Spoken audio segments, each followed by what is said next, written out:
tout cas, une opposition pertinente entre deux formes de chef, ou disons deux formes de charismatisme. Un charismatisme de type militant temporel et presque militaire, c'est le chef qui détient un pouvoir. Et puis en face, un charismatisme de type plus oriental, ou en tout cas plus grec, où il ne s'agit pas d'un chef au sens temporel, mais plutôt du prestige para-religieux, para-magique, attaché à un ancien qui sert de modèle. Je traduirai volontiers ce deuxième type de chef par la notion hindoue de gourou. C'est un gourou, si vous voulez. Le leader, c'est celui dont les exigences donnent au groupe des occasions de fuite ou d'agression. Le groupe se réunit pour lutter contre un danger ou pour le fuir. Et un leader qui n'attaque pas et qui ne fuit pas est très difficile à admettre. Autrement dit, ce n'est pas un leader. Il échoue dans son statut de leader.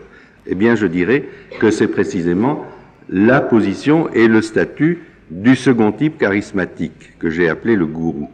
Le gourou, le modèle, celui qui est le chef sans être détenteur d'un pouvoir, c'est précisément quelqu'un qui n'attaque pas et qui ne fuit pas.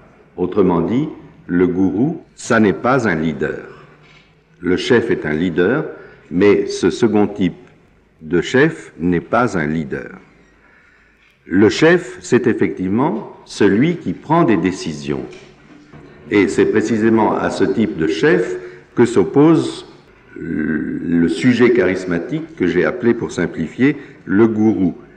Précisément en ce que le gourou n'attaque pas et ne fuit pas, en ce qu'il ne prend pas de décision.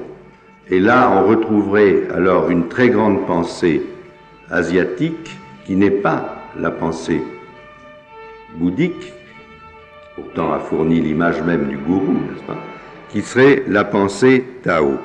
Et je finirai sur deux citations du Tao qui, à mon avis, circonscrivent très bien le statut du second type charismatique que j'essayais de décrire. Ces citations sont les suivantes. Premièrement, le sage ne lutte pas. Ainsi ferait le gourou. Et deuxièmement, le Tao n'est pas difficile, sauf qu'il évite de choisir. Voilà.